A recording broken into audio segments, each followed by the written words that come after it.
सारांश में आप सभी भक्तों का हार्दिक स्वागत है। आपने सिर्फ किस्से कहानियों में अमृत के बारे में सुना होगा, पर क्या आप जानते हैं कि कभी कभी किस्से कहानियों की बात सच भी हो जाती है। आपको यह जानकर हैरानी होगी कि आज भी साल में एक दिन पृथ्वी पर अमृत बरसता है। आइए जानते हैं उस दिन के बारे में।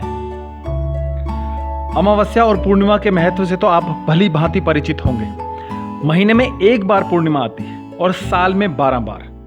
इन्हीं में से एक आश्विन पूर्णिमा के दिन बरसता है धरती पर अमृत। आश्विन मास की पूर्णिमा को शरद पूर्णिमा के नाम से भी जाना जाता है। इसे रास पूर्णिमा भी कहा जाता है। इस दिन मां लक्ष्मी के पूजन से धन धान्य, मान प्रतिष्ठा, इन सभी सुखों की प्राप्ति होती है। ऐसा कहा जाता है कि इस दिन भगवान श्री कृष्ण ने गोपियों के साथ महारास रचाया था। इस दिन चंद्रमा की किरणों से अमृत वर्षा होने की मान्यता है। शास्त्रों के अनुसार इस दिन खीर बनाकर रात भर चांदनी में रखकर अगले दिन प्रातः खाने से सभी प्रकार के शारीरिक कष्टों से मुक्ति मिलती है। इस दिन व्रत रखकर विधि विधान से लक्ष्मी नारायण का पूजन करें और रात में खीर बनाकर उसे आसमान के नीचे रख दें ताकि चंद्रमा की चांदनी का प्रकाश खीर पर पड़े।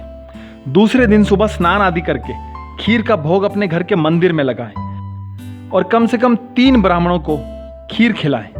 फिर अपने परिवार में खीर का प्रसाद बांटें। इस प्रसाद को ग्रहण करने से अनेक प्रकार के रोगों से छुटकारा मिलता है। शरद पूर्णिमा की रात को चंद्रमा हमारी धरती के बहुत करीब होता है, इसीलिए चंद्रमा के प्रकाश में मौजूद रासायनिक तत्व सीधे सीधे धरती पर गिरते हैं, जिसे अमृत कहा जाता है। खाने पीने की चीजें खुले आसमान में रखने से चंद्रमा की किरणें सीधा उन पर पड़ती हैं, जिससे विशेष पोषक तत्व खाद्य पदार्थों में मिल जाते हैं, जो हमारी सेहत के अनुकूल होते हैं।